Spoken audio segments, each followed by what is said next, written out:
Guys, magandang umaga sa inyo guys, mga kaboy. Ito na yung pangako nating araw na pupunta natin si Alberto na nabalitaan namin na yung kababayan namin o kamag-anak pa namin na mild stroke. So pupunta natin ngayon. So wala namang jeep na diretso doon ubas, pumara tayo ng taxi. So nandito na kami sa may Sandigan, kagagaling na ng Batasan. So alamin lang natin guys kung anong sitwasyon niya roon, dahil medyo nahirapan na raw lumakad at nahingi ng konting tulong para makauwi na lang daw siya sa probinsya. Kasi nabalita ko nasa gilid na siya ng pwesto sa may palengke, malapit daw dun sa may prutasan. So tutumbukin natin dun sa malapit sa prutasan. So ayan, sa ilalim na tayo ng Sandigan, palabas na tayo. Punta na tayo roon. So, nandito na tayo sa may Kalayaan Road. Ayan. Alamin natin kung ano talagang problema, kung ano pa yung kailangan niya. Kasi meron naman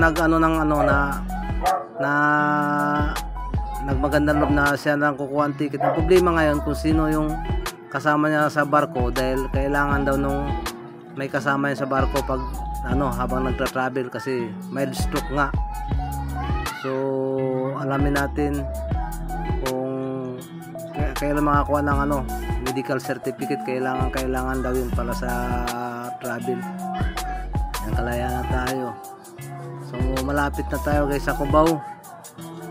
So ayan, papasok na tayo ron banda. Kakausapin natin siya kung sino sasama sa kanya sa papuntang Isabinyo, dahil pare-parehas din busy. Medyo nahirapan daw siya talaga lumakad. So yan guys, naglalakad tayo. Papasok dun sa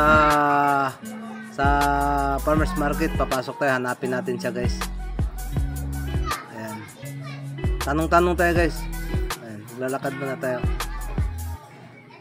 Papasok sa vegetable area to guys. Ayan, pasok tayo dito, tapos tanong. Ayan guys, pinag-uusapan na namin yung kung anong dapat gawin. So ang problema niya ngayon, wala siyang makakasama doon papuntang Isabel. Nahihirapan din siyang maglakad. So napagkasunduan namin ng kasama ko, yung tagahawak ng cameraman, sama na namin siya ron. Ayan. So ayan, nag-uusap kami kung ano talaga dapat gawin. Ayan. Nasa gilid lang siya guys, gilid lang siya nakaupo. Ayan yung higaan niya tuwing gabi. Gabi-gabi yan, gilid lang siya ng pwesto. O diba, hirap talaga ang sitwasyon niya. Ayan mga gulay-gulay. Ayan, nag-aabang na kami ng taxi. Medyo mahirap mag-abang ng taxi rito. Madalang yung pumapasok, kalos private yung mga dumadaan. Pati yung mga namamalingki, puro mga private. Wala kang makitang tricycle jeep rito sa loob ng Cubao Farmers Market.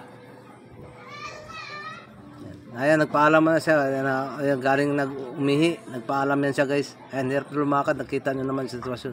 So kailangan talaga natin ng tulong niya para makauwi ng probinsya, kasi nasa gilid lang siya ng pwesto ng ayan guys, nandito na kami sa Isab. So ayan siya nakaupo. Update ko kayo guys kung ano resulta sa medical niya.